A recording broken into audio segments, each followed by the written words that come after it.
All statements and opinions expressed by guests of the Adult in the Room podcast are strictly their own and do not necessarily reflect the beliefs or opinions of the host, producers, or advertisers. All interviews are presented in their most complete possible form in the interests of free speech. No statements should be interpreted as financial, legal, or medical advice. Listener and viewer discretion are strongly advised.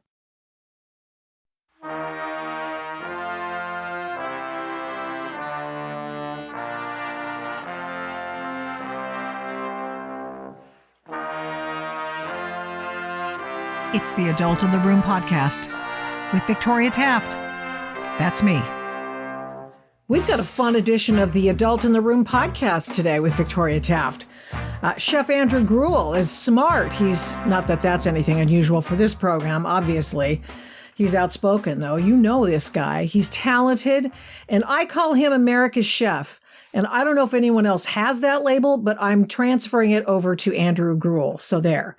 When COVID hit, Chef Gruel made some friends and he made some enemies for having the temerity to read studies and find out what it was that COVID was all about and how he should comport himself and his business in this kind of atmosphere.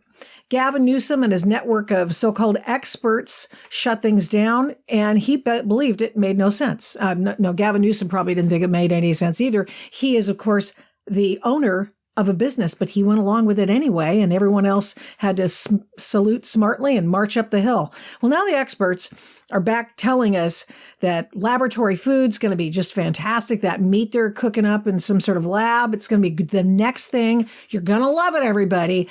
And then they tell us they don't like wood pizza ovens. They don't like gas stoves. They don't like wood fireplaces because science.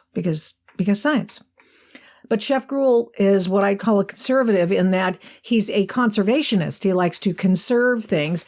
He's a steward of and a helper to the environment, which is a wonderful thing, except he's not crazy, which I think is a good selling point on that.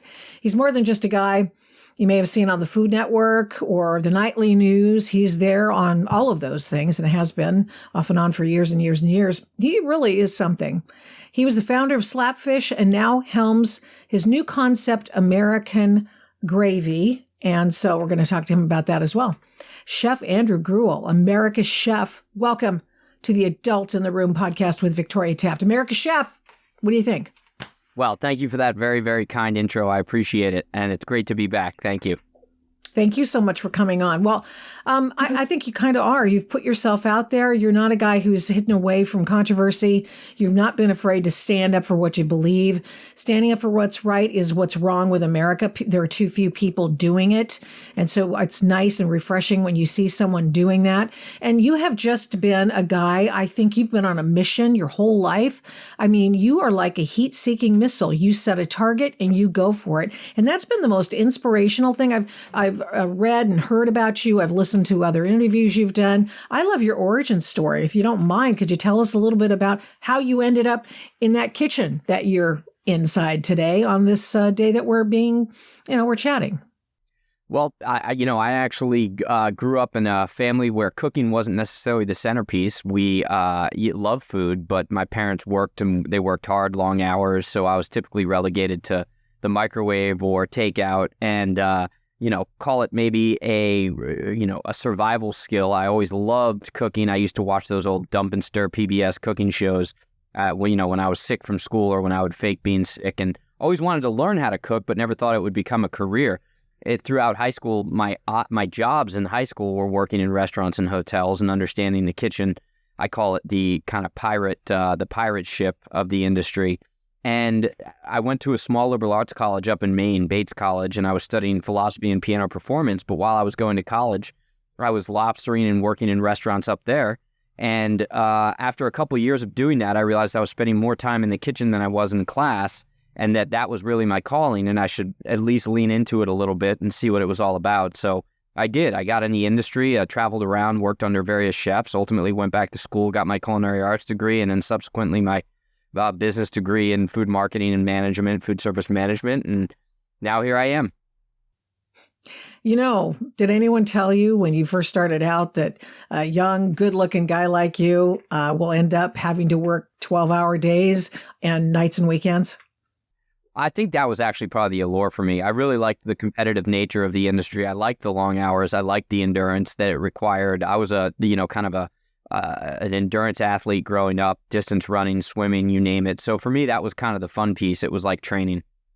Yeah, training. How do you take care of yourself now? You're so busy with work. I mean, how do you keep up physically and mentally? 4 kids definitely helps. Keeps me on my feet. I always joke about the workout of being a father. You're carrying the kids, you're picking up their toys. Those are like squats, but I still get a lot of miles in. I mean, I run 40 to 50 miles a week and try and get some weight training in. Plus I'm on my feet in the restaurant 12 to 14 hours a day and being a dad. So that in and of itself is certainly a workout. The last time I recall, interacting with you on Twitter, you were talking about how this was a while. So you'd been talking about how you sold slapfish and now you're in a new concept. So tell us about American Gravy. What does that even mean? So American Gravy is kind of the parent company, and we've got various concepts underneath that we're launching. Our flagship right now is Calico Fish House. It is a seafood chop house, so the best in meats and local seafood, local produce, really trying to highlight a lot of these great farmers that are doing things right. We're seed oil free. We cook in beef tallow, duck fat, butter, ghee, you name it. Very, very protein focused. So I think it's kind of everything that I've wanted to do, but all wrapped up into one restaurant. It's a full bar and restaurant with a 90-seat patio on the water in Huntington Beach. So it's certainly a stake on the coast here. Wow. That sounds wonderful. This is kind of an interesting thing to me. You have some specific concerns about like seed oils and that sort of thing, and how people use them and misuse them, fats in foods, how one goes about, frying up something, and what you use to do that and what's good and what's not. Tell us a little bit about that, because I understand that my daughter was just telling me this the other day. She goes, Mom, the seed oils, they just do all kinds of things to those seeds in order to get this oil. And she says, it's not necessarily good for you. And I thought, oh my gosh, I never thought about it. Didn't care. Yeah, I mean, we think of oil as just, kind of a lubricant for cooking and a means by which you can transfer heat from, the pan to the product. But really, and there's such a proliferation of oils in the industry, and they use so much oil in the food service industry. So it's a heavy expense. So there's a huge push on the commercial side to create these kind of cheap oils that can be used in mass quantities in the restaurant industry, whether it's deep frying or pan frying or just generally sauteing. And, one thing for me, it became apparent just in the taste difference, right? This kind of oxidized bitter oil after it's been sitting on a 500 or 600 degree flat top for a long period of time, or sitting in a deep fryer at 400 degrees breaking down. And I started experimenting with other oils. So it was almost the taste that drove me to want to understand the science behind what it does to our bodies. All of these oils are high in omega-6 fatty acids, right? And it's that omega-6 fatty acid that causes a lot of inflammation. And the inflammation can then cause a lot of other subsequent diseases that we know as the Western diet. And it is, it was pushed on us for years, for decades, through margarine and hydrogenated oils, trans fats, which now, of course, we find out are really bad for us. But it was the American government, the American Heart Association, it was all these massive groups and agencies that were pushing these products on us for so many years. And now, when you read labels, you'll see that seed oils are in absolutely everything. Canola oil, grapeseed oil, sunflower seed oil, safflower seed oil, because they're very cheap to produce, they're subsidized, and they're not quality at all. So we've made it a mission ourselves to just cook with beef tallow, duck fat, bacon fat, rendered pork fat. We use extra virgin olive oil, avocado oil, a lot of these real fats that actually aren't just good for the palate and don't taste, they taste great or neutral, which is important. They have a smoking point, but they're also much better for you as a diner. So when you're going out to eat, we all know that a chef's trick is to use a lot of fat in their cooking. We've actually tried to decrease the amount of fat that we use and instead master the culinary techniques that are necessary or fundamental for creating rich flavors, using a lot of herbs and acids and high quality vinegars. And in the marginal amount of fat that we use that higher quality fat so that we can offer a much healthier experience. How did you discover that you wanted to cook? You know what? So I loved art growing up. I was in drawing and photography and fine arts, acrylics, you name it. I was an artist. I was a piano player, went to school for piano performance. That was my passion. And I loved the idea of actually creating art on a plate, but doing it hundreds of times over through service and seeing people eat your food the same way that an artist might appreciate somebody examining their artwork. I mean, it's the same thing in the food service industry, but it also takes a lot of skill, right? There's the variation of customer service in a certain type of environment and the culinary arts to it. That was really exciting for me. So I loved that. Plus, I love food, right? Like I was a glutton for really good food, and I wanted to expand my palate and explore different types of foods. And then the origin story, right? So of where our food comes from. There's something really fascinating about understanding our supply chain from a heritage perspective, especially here in the United States, where we don't have, a lengthy culture as a country outside of, the Constitution, 1700s. But before that, you've got countries where they have thousands of years of culinary history and cultural history. So to me, a lot of our history and the foundation of our culture in the United States is regional cuisine, right? It's the cuisines that tell the stories. So that was also interesting from an anthropological perspective. What was your least kind of food in the United States? What was my least? What was that? Least favorite food. I'm sorry. Oh boy. Well, I'm not a huge kind of like fast food fan. And by that I mean what's happened over the past 10 to 15 years, where we've taken a lot of American classics and we've tried to kind of replicate them the McDonald's way. While I think it's really interesting from a franchising or a business perspective, I don't necessarily love the outcome of the product and what it's become over the past couple decades. So, I mean, Cajun food is my least favorite, I think. And it's not like I spent a lot of time there in the South or anything in Louisiana, but I kept thinking, oh, this is going to be the best. It's going to be, I don't like crawfish. And it's sort of like, So I just kind of wonder if there's a particular cuisine you think is how about highly overrated? How's that? Or is that death? I don't want to offend anybody, but perhaps Midwest cuisine. Really? Spaghetti. Okay, what is that? Well, Skyline chili. I don't know if I'm a huge fan. I don't even know what Skyline chili is. What the heck is that? It's chili smothered over spaghetti. Really? That's weird. That's interesting. Well, my son-in-law puts hot sauce on his spaghetti. So I mean, what can I say? I to each his own, I suppose. Yep. Now, you decided that you're an artistic guy. Do you still play piano, by the way? Just, we have a piano at the house and I play with the kids a bunch. And every now and then, if I have the opportunity to sit down and do a little improv, I will, but not too much. So you're in the arts and then you decide that you're going to, hitchhike across the country to learn how to cook? Is that what happened? Basically, Tell us about that. Yeah, when I left college, I was going to school up in Maine, and I had gotten a job with the Grand Teton Lodge Company, which is in Jackson Hole, Wyoming, or right outside of Jackson Hole, Wyoming. So I thought, what a better opportunity than to travel and traverse the United States. I had like 6 weeks before my job started, so I just started hitchhiking from Maine. And don't get me wrong, I peppered in some Greyhound bus trips and a couple train trips here and there, but the primary bulk of it was just getting picked up and riding with truckers and other people who are traveling across the country. Were you ever afraid? Nah, I mean, I don't know. I should have been in retrospect, but I had this kind of no fear attitude at the time, which, was both a blessing and a curse. I don't think you've lost the no fear attitude, have you? Well, physically I have, I know that I have physical limitations, but the remnants are still there. Definitely. I mean, you are unafraid to start your own companies. That's really, I think, admirable. Because some people they're afraid because of the barricades in the way or the perceived ones, the barricades in their brain. They just don't even try. What caused you to be able to do that? I mean, so you go and you serve under this chef, right? You've got a job. And so what happened there? Let's go back there and then I'll get into all that other stuff. It's at the Grand Teton Lodge. So what happened with your culinary abilities there? You just mentorship, right? Kind of learning as much as I could from various chefs and then kind of trying to level up to the next chef and learn a little bit more and find out what's right, real research, right? Because there's a joke in the culinary industry. There's the right way, there's the wrong way, and then there's the chef's way.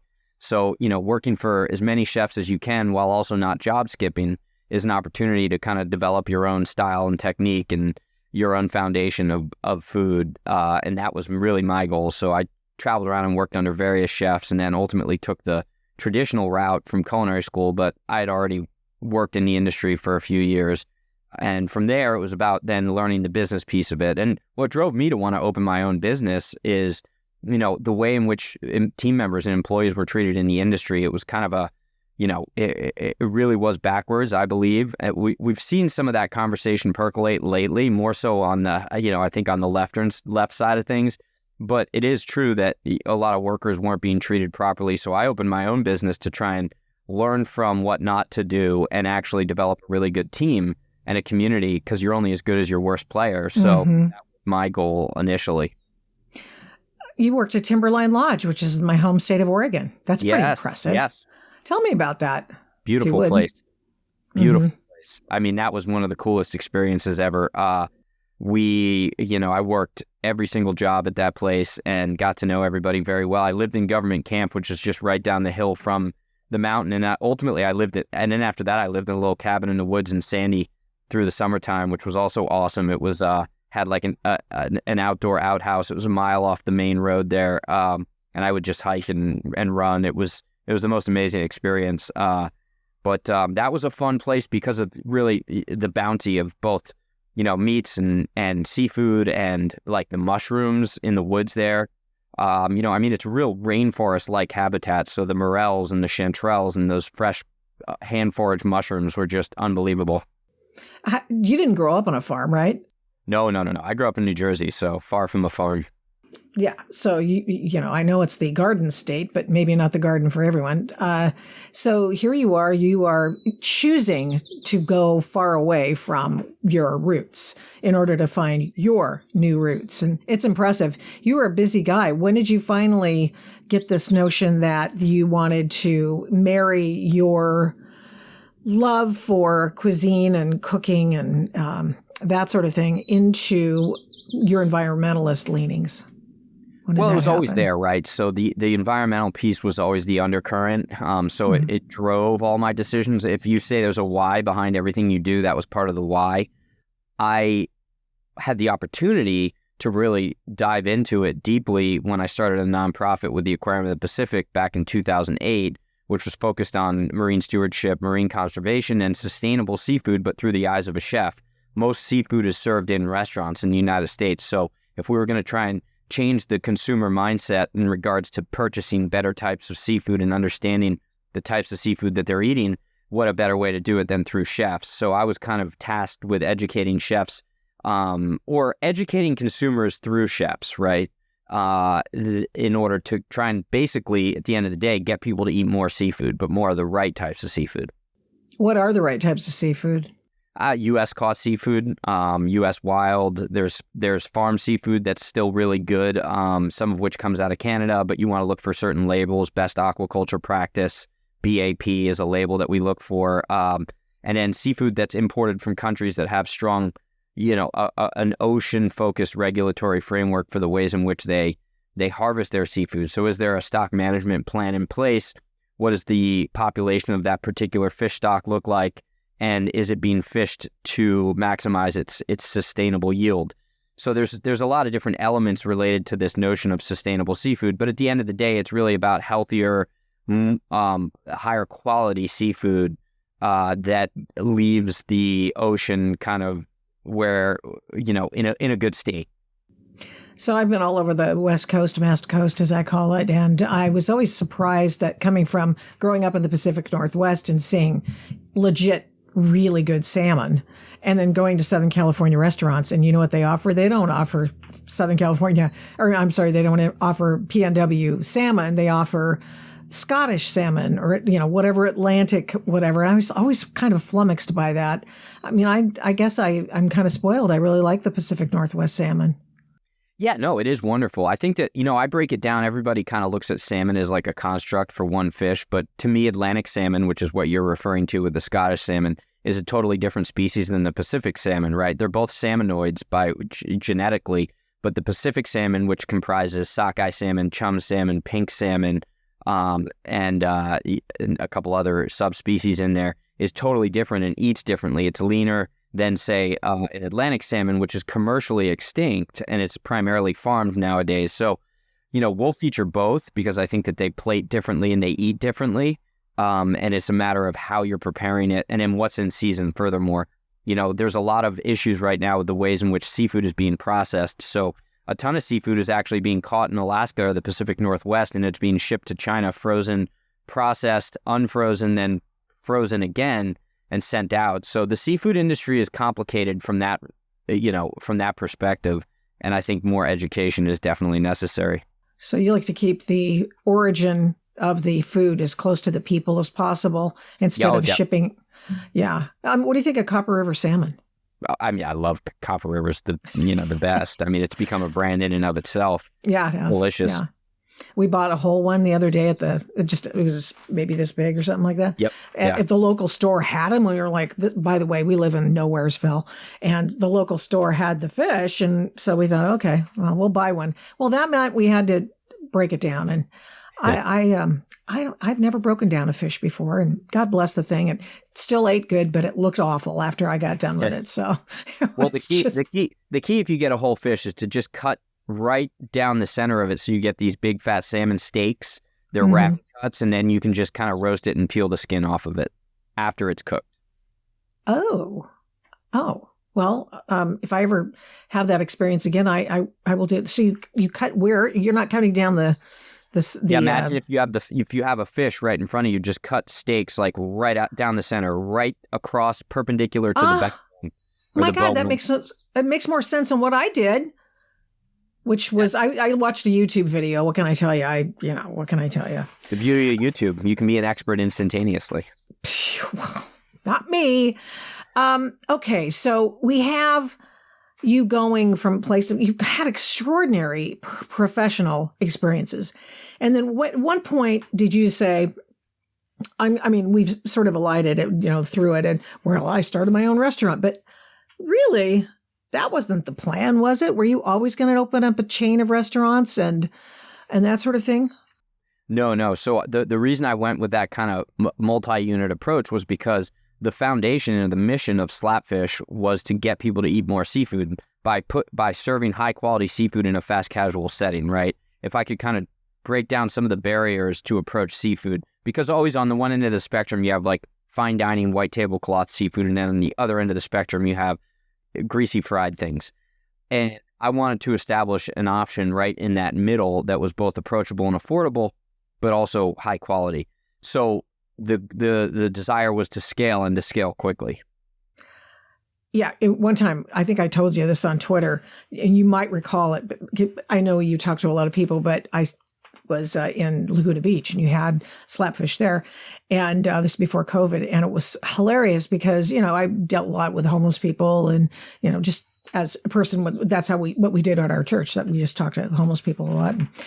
And so I saw this crackhead, and she was a homeless person, and I said, she goes, I'm really hungry. Can I get some food? And I go, I'll buy you lunch right now. And, so I go, where should we go? And I started going over somewhere else and, sort of that direction. She, I want Slapfish.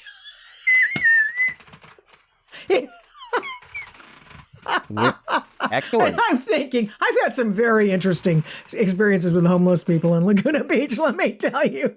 They know quality.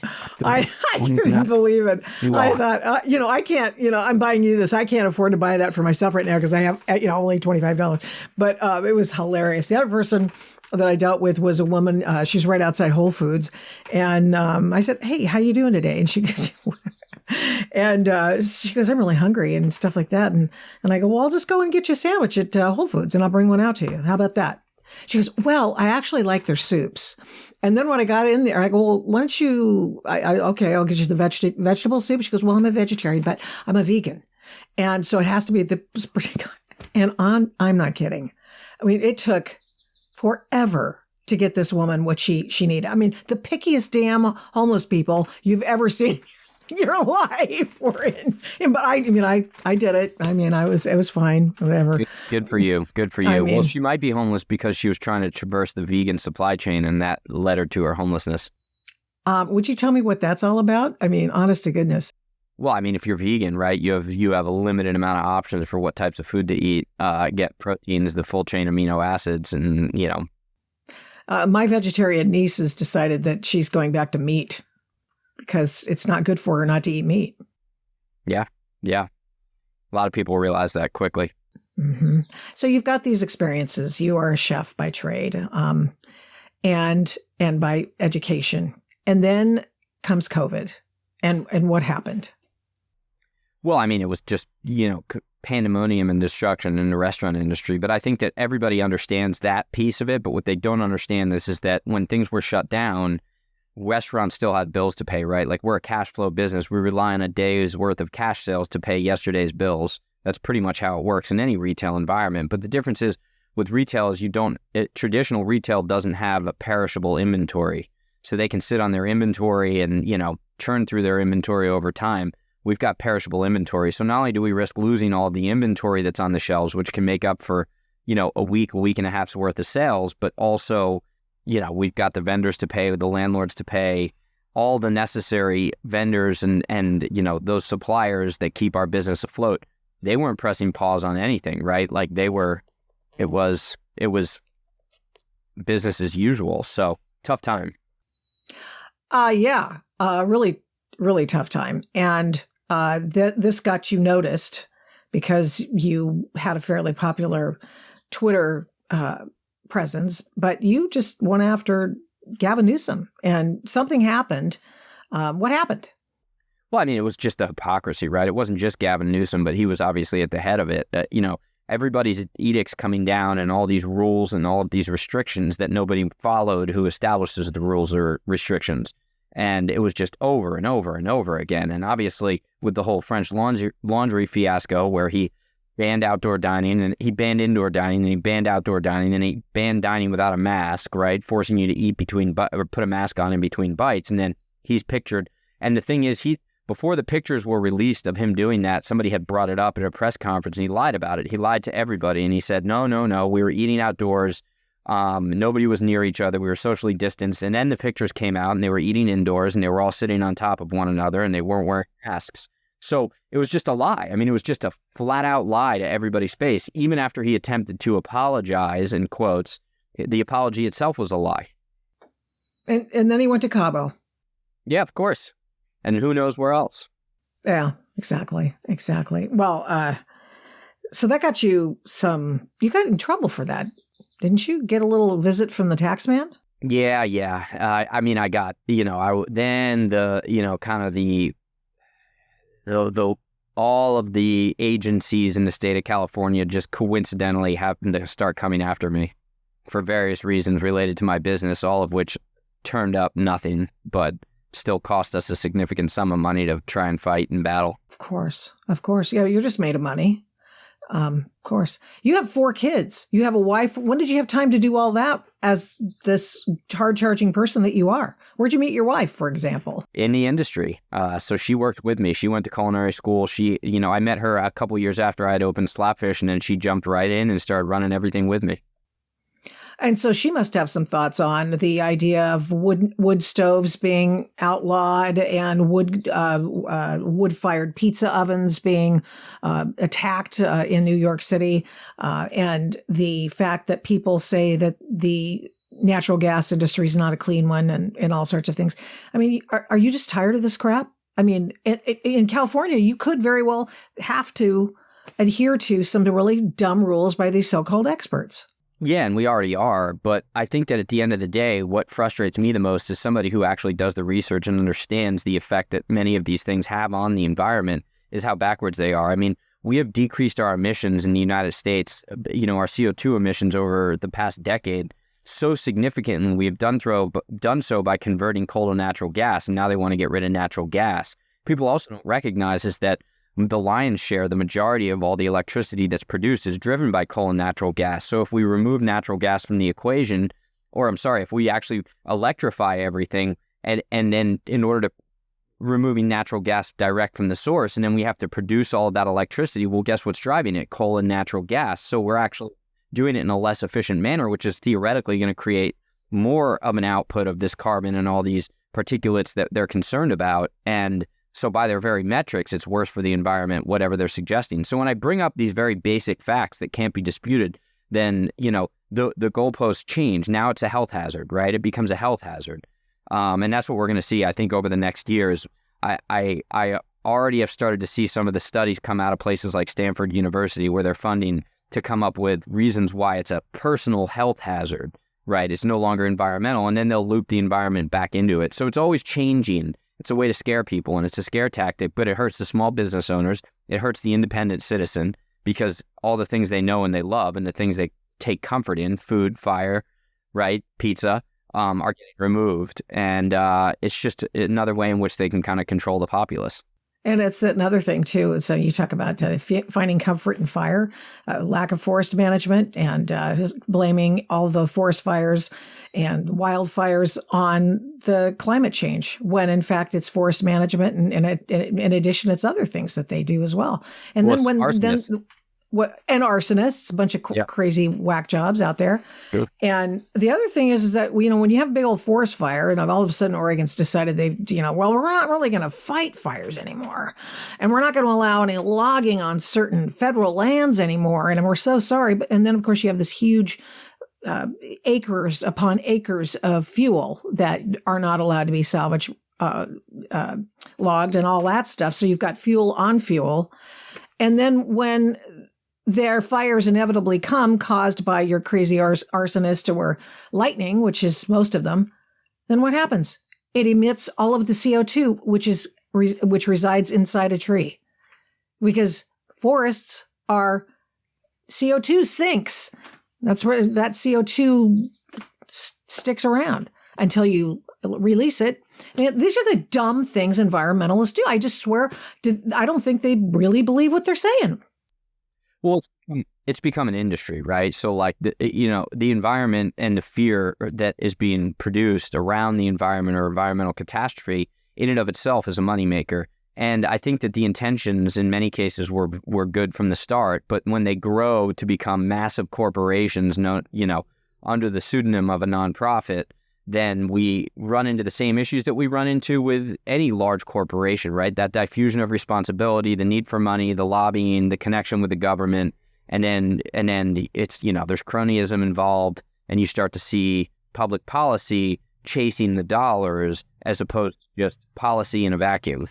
You really have thought this through. I mean, the NGOs alone getting grants from the government, and those grant requests have to have certain keywords in them, and they have to be going in one direction and one political direction only. And all of a sudden you have this corpus of science saying, all of the same things that the government really wanted you to say in the first place. So what good are you actually, Mr. Expert? It's pretty ridiculous. And so what, as we sort of wind down a little bit, because I know you're busy. You're a busy fella. What's your favorite food television show? Doesn't have to be on the Food Network. Oh, diners, drive-ins, and dives. I mean, really, hands down. I just love I love seeing those small businesses, those original kind of, chop shops, those diners, and traveling across America. I like Guy Fieri too. And I think that features really good food. So that's just a fun, entertaining show to watch for me and the kids. I did not expect that answer. I thought it would be Chef's Table. Have you ever seen that on Netflix or something? It's funny. I appreciate a lot of those shows. I don't watch them. I live this world, right? I live this industry day in and day out. People ask me about The Bear, you name it. It's like, I just can't come home after 14 hours and watch, a Hollywood produced show that is my life. Like, it's not that I don't appreciate it and I don't like it. And if I wasn't in the industry, I would probably watch it. It's just, I can't do it. Do you use on a general basis the techniques that you use, the French techniques that you learn in culinary school in your restaurant most? Yeah. I use a lot of them. But, let's take, for example, like, we're not rolling stock pots 24 hours a day doing veal broth and, traditional demi-glace, but we'll use the foundations of those flavor to make quick pan sauces and to still utilize a lot of those old French techniques to build layers of flavor in the sauces. You always have to have a foundation, right? Like, in the absence of a foundation, you've just got branches on a tree, and those are as good as, kindling or firewood. We always want to have that foundation in our flavors and our sauces and the way in which we cook. But sometimes, especially in a a quick casual, well, we're a full service restaurant, but you got to produce those flavors very quickly and instantaneously. So there's ways to kind of hack your way around it, but still use the same technique. Mm-hmm. I understand that reverse searing is a thing for you. Would you explain to people what that is? I mean, Kurt Schlichter is the one who first introduced it to me, and then all of a sudden everybody's talking about it on Twitter. And what kind of meat do you start with first? Traditionally, people used to think about searing meat to seal in the juices and then to slow roast it. But when you're actually searing meat, you're bringing it up to such a high heat that you're drying the exterior of the meat out to get that sear, and you're quickly bringing the internal temperature up as high as you can before then it slow roasts. Well, when meat sits at that low temperature, the longer it sits below like 115 degrees, there's enzymes that exist in the meat that slowly break down and tenderize the meat in that zone, that window between like 80 and 120 degrees. You want to keep it at that temperature for as long and slow as you possibly can, so it just kind of marinates and it tenderizes. And it's a slower process, and then you sear it at the end. And the reason why the sear at the end is also important is because now a lot of that meat has dried out on the exterior. So when you do sear it, it's a much quicker sear and you get a quicker brown on the exterior. So you get that deep, rich flavor without having to go too far and too deep into the meat. A lot of that moisture has already evaporated. Nothing can brown in the presence of steam. So let it kind of evaporate to begin with and then get a nice high sear at the end. Nothing can brown in the presence of steam. So true. How many times have I forgotten that? Yeah. Well, thank you, Chef. I appreciate it. America's Chef, Andrew Gruel. Thanks for having me. Thank you so much. I appreciate it. Appreciate everything you do, as a matter of fact. You're an inspiration. And you're an inspiration not only in your drive, but also in your family life, in that you've decided that you're going to vote for the future and give birth to 4 kids. Well, you didn't. Your wife did, but you know what I mean. The good people should be having kids. Yeah. Hey, look, we'd have more if it was logistically possible and we had the space for them. Well, good for you. Maybe you can do that. Much success to you. Thank you so much. Thanks for listening to this episode of the Adult in the Room podcast. To keep the programs you like to listen to, please rate this podcast with a fantastic 5 stars on your Apple Podcast app every time you listen, and give me a great review. Plus, of course, subscribe to the podcast. It makes a difference with the big tech algorithm and the big tech oligarchs, and it makes us easier to find. Please get in touch with me on all the big tech stuff. Yeah, we're still there. Using the names Victoria Taft or the Adult in the Room podcast on MeWe, Parler, Minds, Facebook, Twitter, and Instagram. Thanks to 1ACast for imaging, editing, and production. The fantastic song is Gospel by the March 4th Band of Portland, Oregon. Music for Antifa versus Mike Strickland is Ride or Die by Raps by RC. The Adult in the Room podcast is also a production of Flamingo Road Studios. Remember, head up, heart out, and strive to be the adult in the room. Till next time, mischief managed.